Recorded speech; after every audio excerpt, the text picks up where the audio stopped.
This is the Fitzy and Whipper with Kate Ritchie podcast. Hey, what's up? It's Halsey. It's a mess out there. They can leave, but we don't care. Can do anything if we put them on to it. Take your whole life and you put it on to it. Keep it on Nova.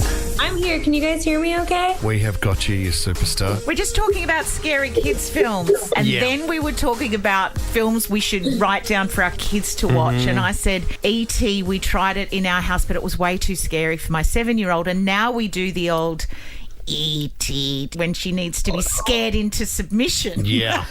It's very powerful. I jumped the gun with my son, and I was just so excited to share Nightmare Before Christmas. Awesome. Terrible idea. How old is he? Oh, he's only a couple of years. Yeah. And I was just trying to speed through all the scary parts, and I was like, the whole movie is scary. I think there are so many films that you watch now that we were probably sat down in front of when we were kids that we just thought were fine. I don't know what you grew up on, Halsey, but we'd watch the film Grease.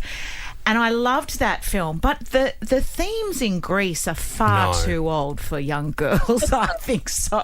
My nickname when I was little, because I had really curly, dark hair, was Rizzo. As I got older, I was like, I don't know if that's a compliment. No, Rizzo's the bad girl. Didn't she she fell pregnant out of wedlock. Oh God forbid. So did I. You are the Rizzo. You are Rizzo, just with pink hair. Yeah. Halsey, was there a movie that scarred you when you were younger as a kid outside of Grease? I had an uncle babysitting me who let me watch the original It. Oh my God. And how do you feel about clowns these days? Mostly terrified, but there's this girl on Instagram I follow who makes these tiny little clown sculptures. Mm-hmm. I just love watching her make them, and I feel like it's like exposure therapy. It's like making me less afraid of clowns. I'm sorry, this is not a focused interview at all. I'm just all over. Yeah, because we were going to talk about Lucky, but before the interview, I was saying that I know this is an old song, but I do love it. You Should Be Sad. Oh, I feel so sad. I feel so sad. It's one of your songs that I have many, many times, too many to count, have cried in the car too.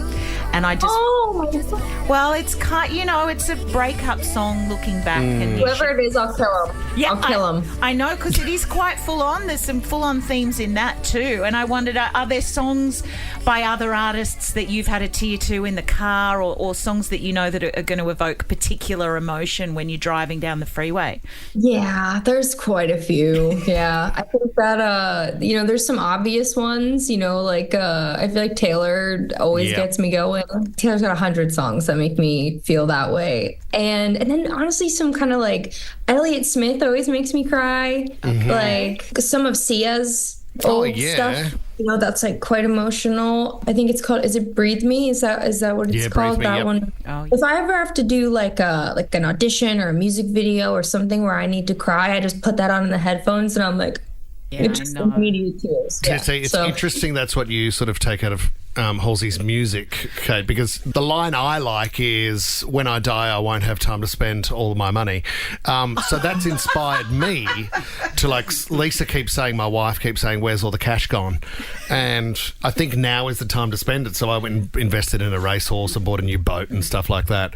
So we don't have any cash left. I have to make amazing life decisions. Yes. Yeah, I'm connecting with Halsey on a much deeper level, whereas you're far more superficial, and that's what's great about her. She appeals to the masses. No matter who it inspired you me to go and buy ridiculous things, Halsey. I love that. It's so funny. That lyric was a little on the nose for me. I feel like I'm usually I'm either quite metaphorical or I'm quite sharp with the knife. And that lyric, I think, was it's definitely just a life's too short kind of thing. I agree. I was kind of just looking around thinking I should make sure I'm making memories, know. And I think everybody, and I hate to bring up the pandemic, but I feel like everybody since then has realised the value. I mean, when I consider an investment now, an investment for me is investing in a holiday with the family.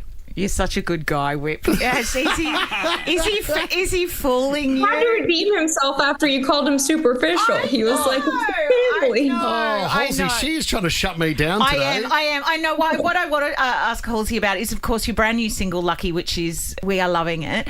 But it's also the clip that's incredible. And I think that just now we've heard you kind of reflect on life and look back and think about where you've come from. And I feel like there's so much of that within the clip, but there's an underlying feeling of sadness I felt too that I got from that, or the fact that not everyone knows the real story all of the time.